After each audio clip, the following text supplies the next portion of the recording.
30 hari spontan challenge day 40. Hari ni dah hari ke-14. Alhamdulillah. Besok hari ke-15.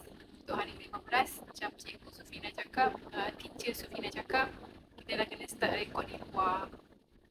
Saya pun tak tahulah kat mana kat luar itu, tapi mungkin dekat luar rumah je lah kot yang saya boleh keluar rekod. Sebab kan dah tengah bulan, Cikgu Sufina suruh rekod di luar untuk beranikan diri bercakap di luar pula. Naikkan challenge, nak bagi challenge lagi. Walaupun sebenarnya dah hari ke-14 ni pun dah rasa macam lagi buat macam sebab tak tahu nak cakap apa.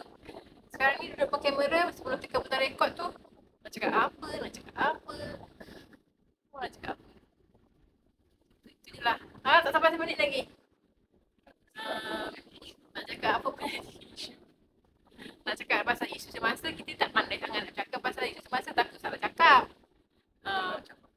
Itu cabarannya. Lepas tu macam nak cakap pasal aktiviti harian, hari ni aktiviti biasa je kat rumah je. Malam ni ada Usra. Usra gabungan. Okay, dah